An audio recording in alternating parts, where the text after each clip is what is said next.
Hey, it's Brian Goulet of the Goulet Pen Company and InkNouveau.com. Got a neat little trick for you about the Noodler's Nib Creeper Rollerball pen.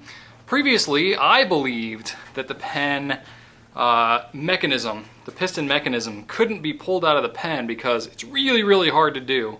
But I had a customer who was very patient and very persistent, and was able to disassemble it themselves. So they sent me a series of pictures about how they did it, and I said, well, by golly, it can be done. So I thought, what better way to get the word out there than to go ahead and do a video on it. So here's my video on taking apart the Nib Creeper Rollerball pen. Why you would want to do this, it's really more to clean behind the piston seal. If you ever get any ink that gets back up behind there, it allows you to clean it out, or if you should for any reason need to do anything, maybe greasing up the piston or something like that.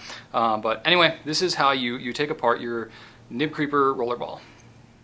The Noodler's Nib Creeper Rollerball. It's a clear pen. Now, sometimes it comes with a red finial, sometimes it comes with a black one, sometimes it's got a blue feed, it kind of comes in all different parts. I've seen like burgundy ones with burgundy piston rods, and you get kind of a hodgepodge. It used to just be all clear and black parts. Lately it's kind of been a mixture, and but that's not really what I want to focus on here. The more important thing that I want to focus on, in fact, I can just ditch this cap because the cap really has nothing to do with what I'm talking about here. It has to do with the piston mechanism.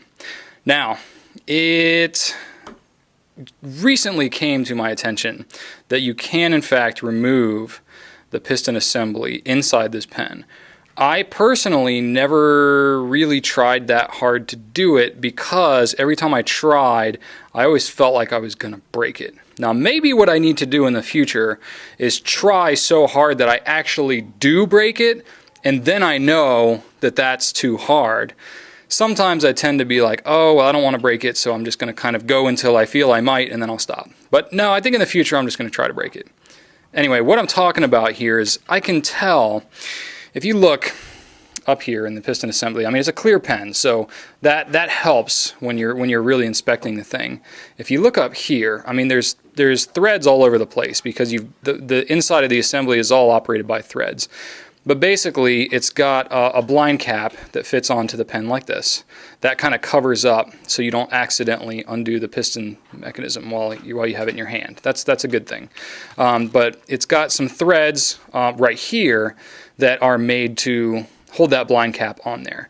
But you can also see there's some threads down here, these fatter threads. Well, those are the ones that actually twist and operate the piston rod, the black part right in here. But then there's these other threads right in here. This is what mates up the end of the body, the outside part of the pen, with the inside part here, the actual piston, assembly on the inside here. So in theory, if you grab a hold of this part right here and you twist it counterclockwise, you can pull this piston assembly out of here. Now, why would you want to do that? There's a couple of reasons. In practicality, if you get some ink behind the piston seal here, and it does happen from time to time with all kinds of pens, if you get ink behind here and you want to clean it out, pull that piston assembly out, clean it out, bing, bang, bong, you're good to go. Also, if you use a pen for a really long time and the silicone grease that's greased up on this piston rod starts to kind of wear away or dry up or whatever, you can re-grease that piston rod and get your mechanism working really smoothly again. So, but I've tried before using just my fingers, and basically you got to grip the thing so hard, and it's really not possible. Maybe you can use your fingers, but my fingers hurt. Look at that. You can see I've even got like impressions of the threads on my thumb. So that's really not so ideal. So I looked around the shop and I tried to figure out, okay, what practical tools can I use to show you how to take this thing off? You know, you don't want to use pliers or anything like that, because this is, you know, somewhat brittle plastic. If you go taking pliers to this thing, you're going to frickin' destroy your pen. So you don't want to do that. It's a cheap pen. It's only 14 bucks, but you don't want to destroy it if you don't have to. So I came up with the magical solution of a rubber band and a paper towel. So here's how this magical solution works. You take the rubber band, you kind of coil the thing up however you need to. Basically, you can kind of fold it. Basically, what I'm really trying to do, oh, maybe twist it. There we go. I want to get this thing into as small of a loop as I can. So maybe kind of loop it. There we go, like that. You might be able to figure out something better than I can here, but let's see. There we go. If I can kind of come up with some loops. Basically, you're just trying to create a small hole in the midst of this hunk of rubber bandness. So there we go. And I can even kind of wrap it around here and then twist it a couple more times. The idea is I'm trying to get this rubber band to grip around this back threaded part here so that it's something easier to grab, it's rubbery, it's grippy. That's what I'm shooting for. And you want to get it so that it gets up to the point where the back part here, before it steps up to the actual body of the pen. So as soon as the body drops off onto those threads, that's where you want that rubber band to be.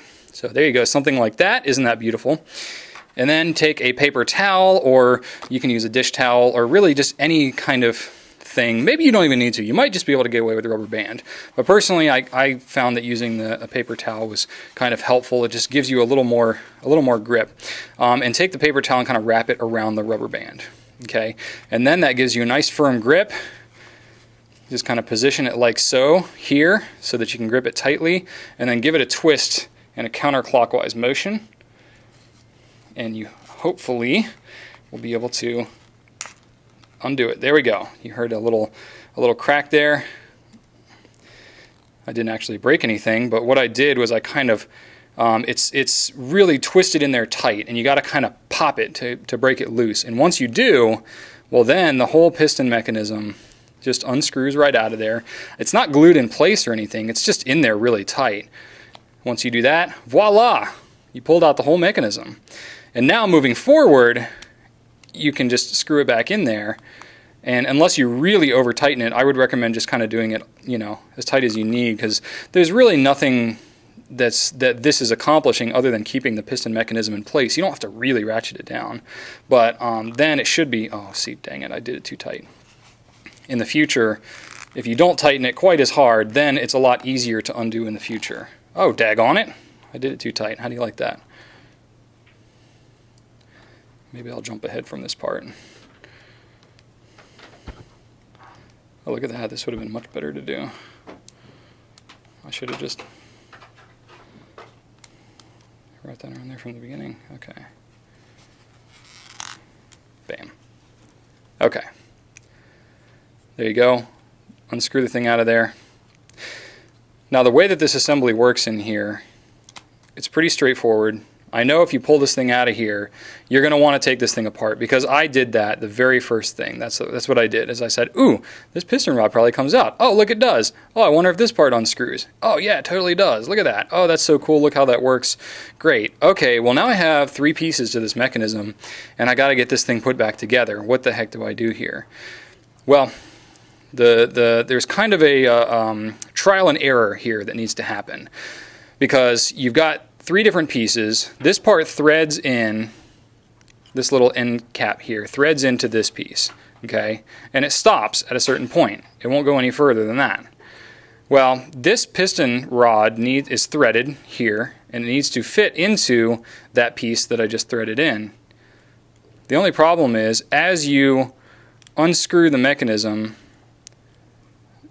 it's screwing in this direction, and it's pulling the piston rod this direction. So you need to find the perfect point at which the piston rod will seat perfectly in here, and this screwed part will be in here all the way. Sorry, I know I'm being super technical right now.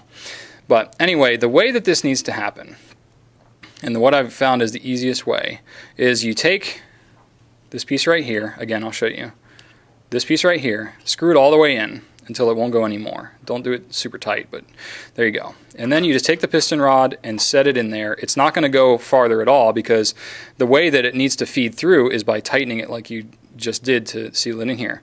So what you do is you go in the reverse direction and you'll hear kind of a click. That's the thread from the piston rod that's clicking on the thread from the other end piece here.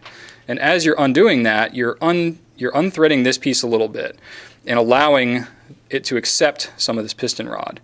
So there you go. So I got a little bit, and if I unscrew it again so that it clicks again, I can then do it some more.